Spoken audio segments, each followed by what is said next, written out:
하나님께서 이 성탄절에 우리에게 주시는 말씀 누가복음 2장 11절 12절 말씀입니다. 오늘 다윗의 동네에 너희를 위하여 구주가 나셨으니 곧 그리스도 주시니라. 너희가 가서 강보에 쌓여 구유에 누워 있는 아기를 보리니 이것이 너희에게 표적이니라 하더니. 아멘.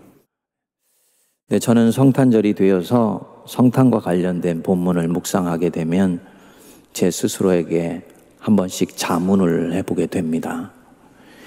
2000년 전인 오늘 첫 번째 성탄절에 내가 살고 있었다면 나는 이 땅에 오신 구주 예수 그리스도를 구원자로 알아볼 수 있을까라는 질문입니다. 오늘날이야 성탄절 하면은 전 세계인들의 축제이지요. 믿는 사람들이나 믿지 않는 사람들이나 아마도 이 성탄절만큼 세계에 있는 많은 종교 중에서 모든 사람이 축복하고 기뻐하는 날은 없을 것입니다. 그런데 2000년 전 오늘의 상황으로 돌아가 보면 이야기가 사뭇 달라집니다. 예수님은 우리가 전혀 알지 못한 예상치 못한 모습으로 우리 가운데 오셨기 때문입니다. 나는 그분을 구세주로 알아볼 수 있을까?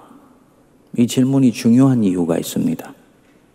하나님은 2000년 전에 일하셨던 방식으로 오늘도 동일하게 일하세요.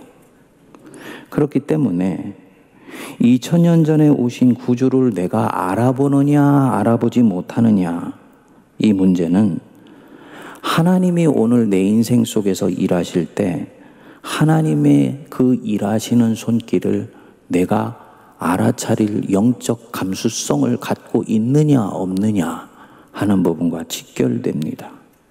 그래서 어떤 상황에 대해서도 하나님의 일에 내가 신실할 수 있느냐, 아니면 마치 자기가 뭔가 잘못된 행로에 접어든 것 같이 낙심하여서 염려하고 불안해하면서 그 길에서 더 벗어나게 되느냐, 이것을 결정하게 됩니다.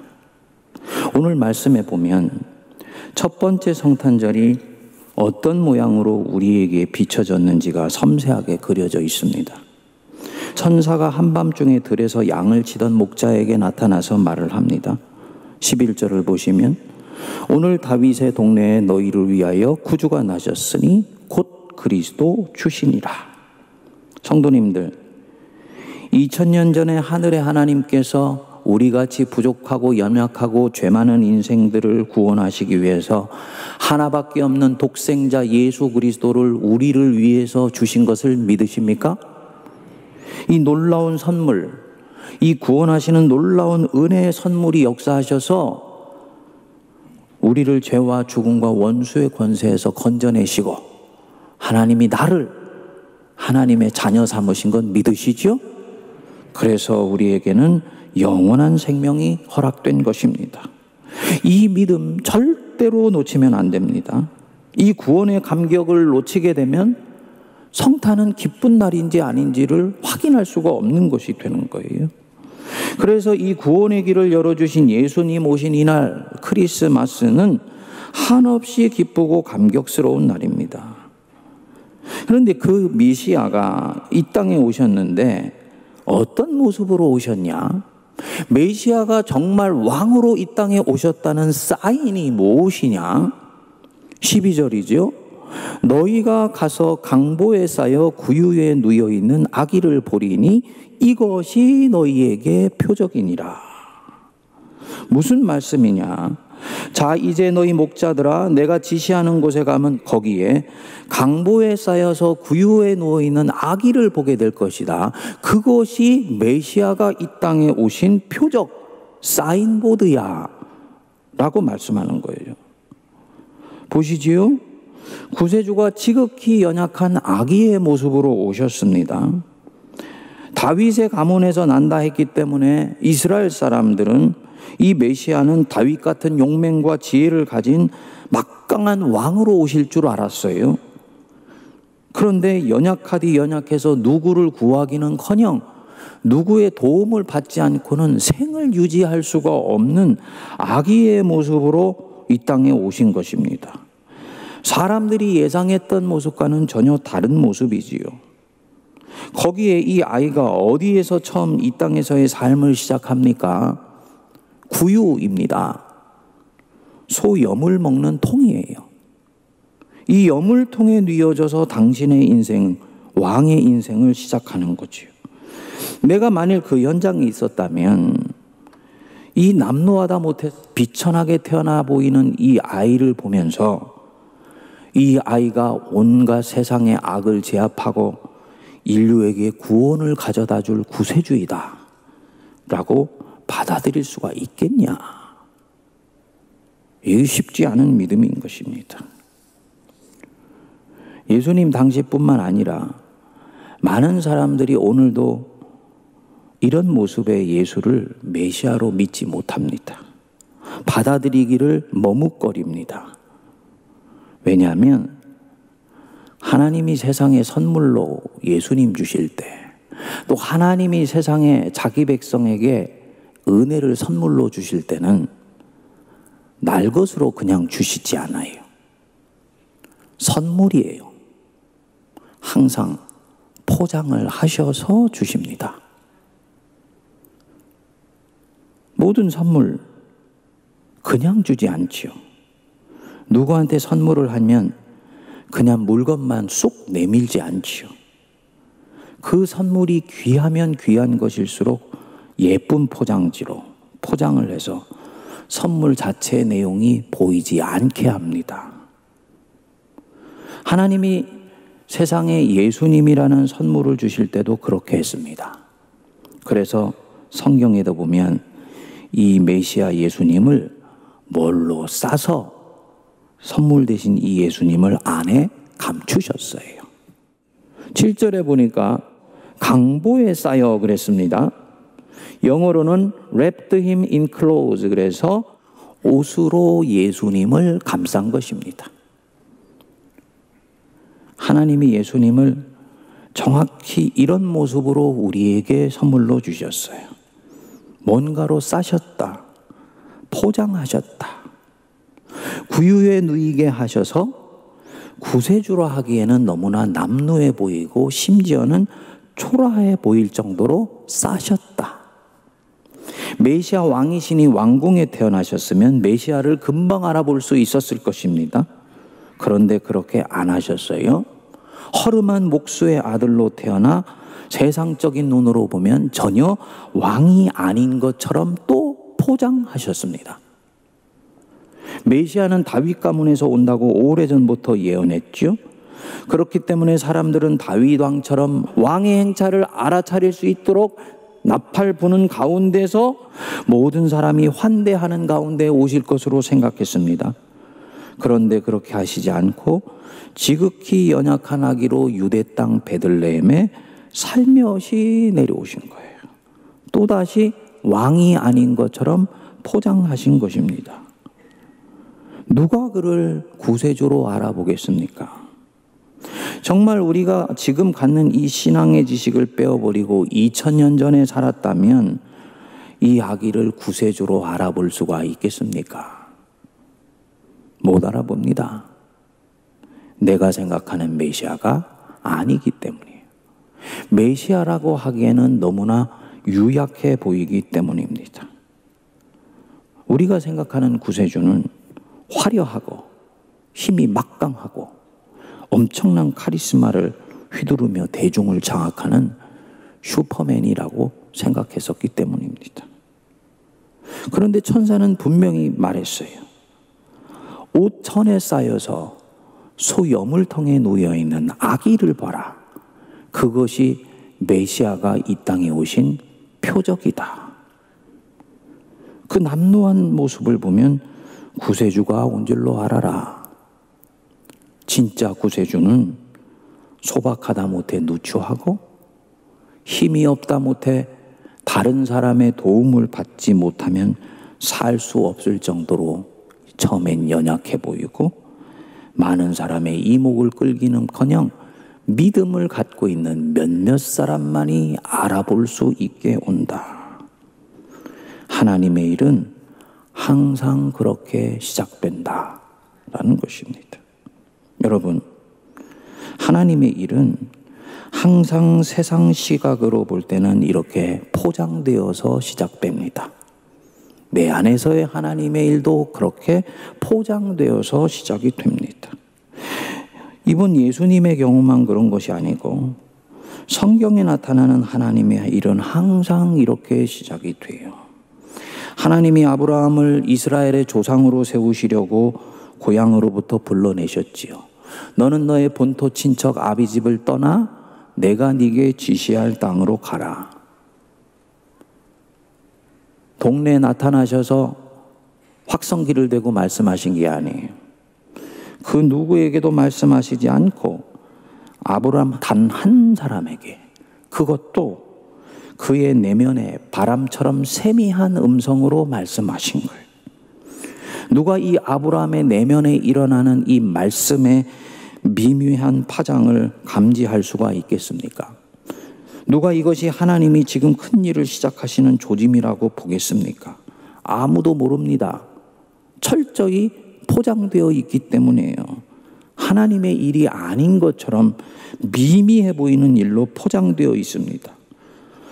오직 들은 한 사람 아브라함만이 믿음으로 하나님이 지금 자기를 알 수 없는 새로운 세계로 불러내시는지를 아는 거죠. 너무나 소박하고 작고 미미하게, 그리고 누구의 이목도 끌지 않고 시작됩니다. 하나님의 대구원 역사는 항상 이렇게 작게 시작되는 거예요. 너무나 작아서 초라해 보이고, 심지어는 초라하다 못해 모욕적으로 보이기까지 합니다. 다윗을 한번 보실까요? 그가 사울 왕을 피해서 광야로 내어 쫓겼지요. 누가 이 길이 다윗이 왕이 되어서 돌아오는 지름길이라는 것을 알았겠습니까? 몰라요. 포장되어 있기 때문입니다. 권력자에게 쫓겨 도망가는 비참한 그런 낙오자로 포장되어 있어요. 하지만 다윗은 그 포장의 시선을 빼앗기지 않습니다. 사람들은 속아 넘어가기도 하고 그 포장이 진짜 현실로 보이지만 다윗은 그 포장 속에서 하나님이 이끄시는 손길에 집요하게 시선을 고정합니다. 그리고 믿음으로 그 걸음을 걸어가는 거예요. 믿음은 바라는 것들의 실상이요 보지 못하는 것의 증거다. 이걸 믿는 것입니다. 하나님은 늘 이렇게 일하십니다. 언더우드 선교사가 인도로 갔다가 병으로 돌아오게 됩니다. 그리고 그는 다시 인도로 가기 위해서 긴 시간을 준비합니다. 이 인도라는 땅은 선교사로 볼 때는 화려한 선교지입니다.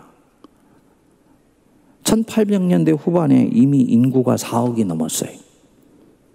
영국이 통치하고 있었기 때문에 영어로 선교할 수 있어서 선교의 열매를 거두기가 좋은 땅이었습니다. 그런데 어느 날 기도 중에 너는 왜 조선을 위해서는 기도하지 않느냐? 음성을 듣지요. 이 음성, 언더우드 선교사 외에는 아무도 듣지 못했어요. 오직 언더우드 그 한 사람만 들었습니다. 그 음성이 성령의 음성인지 누가 압니까? 아무도 몰라요. 오직 믿음을 실은 이 언더우드 그 한 사람만이 압니다. 그런데 언더우드에게는 그것으로 충분했습니다. 그 신락 같은 미확인된 음성에 자기 인생을 던집니다.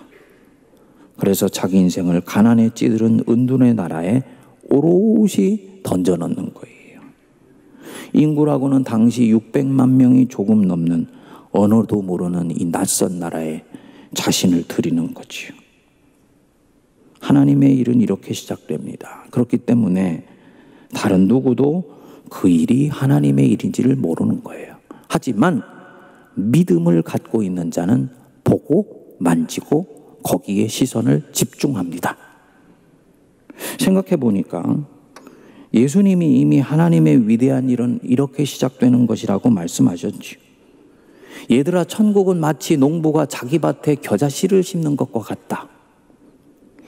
그렇지 않습니까? 이 겨자씨 하나를 인삼이나 황삼같이 갓나가는 작물이 아니에요. 지극히 작아 보이는 겨자씨입니다. 그것도 이 겨자씨를 남의 밭이 아니고 내 밭에 갖다 심는다 그랬어요. 누가 알아보기나 하겠고 누가 주목이나 하겠습니까? 그런데 하나님의 나라는 한 사람의 인생 속에서 그렇게 작아 보이고 소박해 보이기 시작한다. 세상에 큰 일을 낼 하나님의 일들은 한 사람의 인생 속에서 이렇게 시작이 되는 것이다. 그리고 그 겨자씨는 커서 온 세상을 덮게 된다. 내 시작은 미약하였으나 내 끝은 심히 창대하리라. 믿으시기 바랍니다. 이 믿음을 싫어하는 일이 작고 보잘것없어 보인다고 부끄러워할 것 아니고 낙심할 일 아니에요. 하나님의 일은 항상 이렇게 시작됩니다. 커야 하고 화려해야 하고 많이 모여야 하나님의 일이라고 생각하면 그것은 하나님의 일이 아닐 가능성이 대단히 높습니다. 거짓된 것이고 허영인 거예요. 하나님의 일은 약한 데서 온전해집니다. 그래서 내 능력이 약한 데서 온전하여짐이라 라고 말씀했습니다. 하나님이 이렇게 일하시는 데는 이유가 있어요. 고린도서 1장 27절에서 29절에 보면 사도 바울이 하나님이 이렇게 일하시는 이유를 정확하게 말씀해 주셨습니다. 하나님께서 세상에 미련한 것을 택하사 지혜 있는 자들을 부끄럽게 하시고 세상에 약한 것들을 택하사 강한 것들을 부끄럽게 하시려며 하나님께서 세상에 천한 것들과 멸시받는 것들과 없는 것을 택하사 있는 것들을 폐하려 하시라니 이는 아무 육체도 하나님 앞에서 자랑하지 못하게 하려 하심이라. 성도님들, 하나님은 지금도 우리 인생 속에서 일하시고 계십니다. 2000년 전에 누구도 모르게 살짝 이 성탄이 시작되었듯이 지금도 내 인생의 성탄은 계속 시작되고 있어요. 그런데 내가 때때로 그것을 알아보지를 못합니다. 2000년 전에 우리 예수님을 다른 것으로 포장해서 우리에게 선물로 주셨듯이 지금도 우리에게 포장하신 가운데서 내 인생의 선물을 은혜로 주시기 때문이에요. 나는 때때로 이 하나님의 뜻대로 살 때 고생하는 것 같습니다. 고생으로 포장되어 있는 거예요. 어떤 경우는 분명히 시작할 때는 하나님의 인도하심이라 생각하고 시작했는데 진행하면서 내가 지금 잘못 판단했던 것 아닌가 라고 스스로 의심하게 만들기도 합니다. 또다시 내게 주실 이 선물이 포장되어 있는 거예요. 미혹되지 말고 의심하지 말며 처음 갖고 있는 그 믿음에 굳게 서시기 바랍니다. 어떤 데는 하나님의 일을 하는데 모욕스러운 처지에 떨어지기도 합니다. 포장입니다. 부활의 영광이 십자가의 모욕으로 포장되어 있는 것과 마찬가지입니다. 내 신원을 풀어주실 분을 믿으면서 계속 하던 일에 신실하면 됩니다. 이 진리를 믿는 사람은 오늘 이 성탄절에 좋은 일이 없어 보여도 앞으로 일어날 일을 믿음으로 바라보면서 기뻐하고 감격합니다. 확실한 것 하나는요. 제가 처음 예수님을 믿었을 때 30년 전의 성탄의 열기와 30년이 지난 오늘의 성탄의 열기는 많이 달라요. 더 뜨거워져야 되는데 더 서늘해지고 심지어는 냉랭해지기까지 했습니다. 이유가 뭐냐? 이 성탄의 날을 기뻐할 이유가 없는 것처럼 보이는 사람이 많은 거예요. 구원받았다 하는데 구원의 감격이 느껴지질 않고 영생을 얻었다는데 내가 진짜 영생을 살고 있는지를 모르겠고 하나님의 자녀라고 하지만 하나님의 자녀로서의 특권은 보이지 않고 의무감만 인생 속에서 쌓여가는 것처럼 보이기 때문입니다. 그런데 한번 잠잠히 내 인생을 한번 돌이켜 보실까요? 하나님이 주셨던 수없이 많은 인생의 선물이 있어요. 그런데 이 선물은요, 전부 다 포장되어 있습니다. 그래서 어떤 경우에는 그것이 진짜 선물인지도 모르고 받았는데, 지금도 수없이 많은 선물이 내 앞에 와 있는데 하나님은 다 이것을 포장해 놓으셨어요. 인생의 숲이 깊어지면서 조금씩 조금씩 이 포장지는 벗겨지게 될 것입니다. 그리고 어느 날 그 포장지 속에 있는 선물 자체가 딱 드러나는 일이 오게 될 것입니다. 해맑은 우리 주 예수 그리스도의 맑은 웃음, 그것이 내 인생에 비치는 그날이 반드시 오게 되는 것입니다. 그건 믿으면서 오늘 이 날을 감사하고 기뻐하고 감격하며 내 인생에 행하시는 하나님의 크고 놀라운 일들을 우리가 감격하고 감사하는 이 날 되기를 바랍니다. 기도하겠습니다. 하나님, 너희가 가서 강보에 쌓여 소여물통에 놓여있는 아기 하나 보리니 그것이 구주가 너희에게 온 표적이다 말씀하셨습니다. 오늘도 우리 하나님은 수없이 많은 강보, 포장에 하나님의 선물을 싸셔서 우리에게 주신 줄 믿습니다. 때로는 그 포장지 때문에 하나님이 주신 그 선물의 빛이 우리에게 비치지 않으며, 이 포장지 때문에 때로는 하나님이 주신 선물이 선물로 보이지를 않으며, 오히려 그 포장이 환난과 공고와 핍박과 기근과 재앙과 온과 시련이어서 선물이 저주처럼 보이기까지 할 것입니다.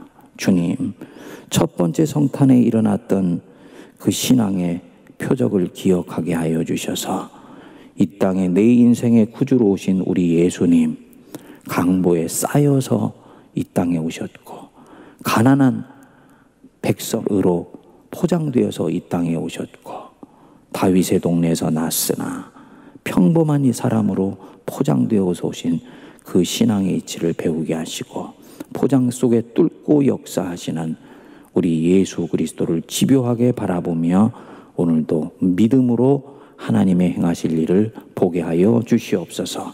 예수님 이름으로 기도하옵나이다. 아멘.